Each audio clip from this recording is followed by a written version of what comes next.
కుక్క తోక వంకరగా ఉంటే అది చూడడానికి కూడా వంకరగానే ఉంటుంది. మీరు దాన్ని స్ట్రైట్ గా చేయలేరు. ఈ సామెత పాకిస్తాన్ కోసం మాత్రమే తయారు చేయబడింది. ఎందుకంటే గత 3 రోజుల్లో భారతదేశం పాకిస్తాన్ పై తీసుకున్న చర్యకి అది చర్య తీసుకున్నా తీసుకోకపోయినా భారతదేశం మొత్తం దేశాన్ని పాకిస్తాన్ కుక్కగా మార్చింది. ఇప్పుడు పాకిస్తాన్ మొత్తం తోక ఊపుతూ అమెరికాకు, యుఏఈకి వెళ్ళింది. వెళ్ళి అంకుల్ నన్ను రక్షించు, అంకుల్ నన్ను రక్షించు, పప్పా నన్ను చంపుతున్నాడని అడుక్కుంటుంది. ఇక్కడ పప్పా అంటే భారతదేశం నన్ను చంపుతుందని.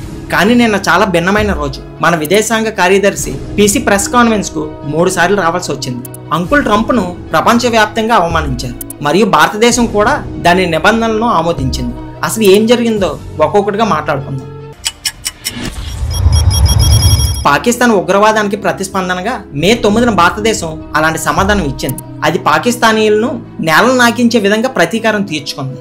ఇది చూసి అమెరికా రంగంలోకి దూకి కాల్పుల విరామణకు క్రెడిట్ తీసుకుంది. కానీ కేవలం 2 గంటల తర్వాత పాకిస్తాన్ ఆ క్రెడిట్ ను తిరిగి తమ జోబుల్లో వేసుకొని భారతదేశంపై డ్రోన్ల దాడులను స్టార్ట్ చేసింది. అకస్మాత్తుగా రాత్రిపూట పాకిస్తాన్ కాల్పుల విరామను ఉల్లంఘించి శ్రీనగర్, సంబా, రామ్గఢ్, ఉదంపూర్, రాజౌరి, పోఖ్రాన్ మరియు కచ్లో డ్రోన్ దాడులు చేసిందని వార్తలు వచ్చాయి. ఇంటర్నెట్ లో ప్రతి ఒక్కరూ ట్రంప్ ను ట్యాగ్ చేసి, ఏ అంకుల్ ఇది చూడు, పాకిస్తాన్ మరోసారి కుక్క తోకల తన వంకర ప్రవర్తన చూపించిందని, మీరు చాలా అవమానించబడ్డారని చెప్పడం స్టార్ట్ చేశారు. భారతదేశం కూడా మంచి సమాధానమే ఇచ్చింది. చైనా కూడా మధ్యలోకి వచ్చి తన అక్రమ మిత్రుడైన పాకిస్తాన్ కు మద్దతు ఇచ్చింది. భారతదేశం అది మాకు పట్టింపు లేదు, కానీ పాకిస్తాన్ యొక్క సిగ్గులేనితనం తదుపరి స్థాయికి చేరుకుంది. పాకిస్తాన్ ప్రధానమంత్రి షహబాజ్ షరీఫ్ టెలిప్లేయర్ లో ముందే రికార్డ్ చేయబడిన ప్రసంగాన్ని చూస్తే అర్ధరాత్రి ప్రసంగం చదువుతున్నట్టు ముఖం దాచుకొని పాకిస్తాన్ భారతదేశానికి తగిన సమాధానం ఇచ్చిందని అన్నారు. కానీ భారతదేశం 3 రోజుల్లో పాకిస్తాన్ కు ఎంత నష్టం కలిగించిందో యావత్ ప్రపంచానికి తెలుసు. పాకిస్తాన్ వైమానిక దళానికి చెందిన 11 స్థావరాలు దెబ్బతిన్నాయి. అతను చేసిన దాడులన్నింటినీ అడ్డుకున్నాయి. దీపావళి సందర్భంగా ఉపయోగించే చైనా దగ్గర తీసుకున్న జట్లు వదిలాడు. ఆ విమానం కూడా కూలిపోయింది.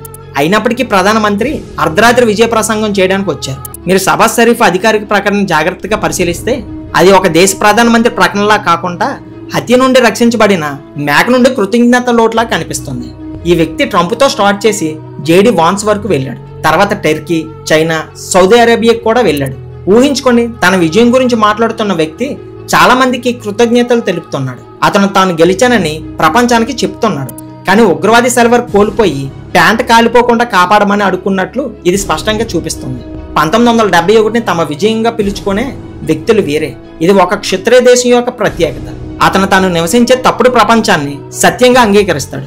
తన మొత్తం ప్రసంగంలో షహబాజ్ షరీఫ్ తనకి ఎంత నష్టం జరిగిందనే వాస్తవాన్ని నిర్లక్ష్యంగా విమర్శించాడు.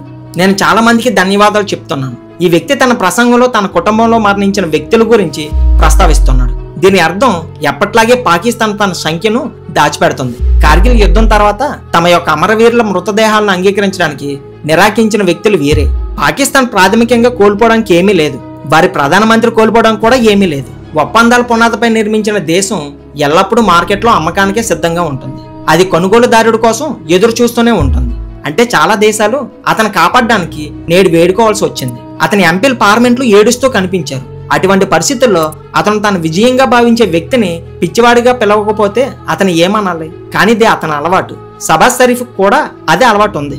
పాకిస్తాన్ కూడా అదే అలవాటు ఉంది. ఈ మొత్తం విషయం నుండి గురిజీ అతను దుర్భాషలు తీసుకున్నాడు, తోటాలు తీసుకున్నాడు. కానీ అతను తన అరుపులను అణిచివేశాడు. ఏ శబ్దం రావడం లేదు. సరే, ఈ విషయం గురించి ఇంకా చెప్పవలసి ఉంటుంది, ఎందుకంటే చెప్పాల్సింది చాలా ఉంది. కనుక మరో వీడియోలో మిగతా విషయాల గురించి మాట్లాడుకుందాం.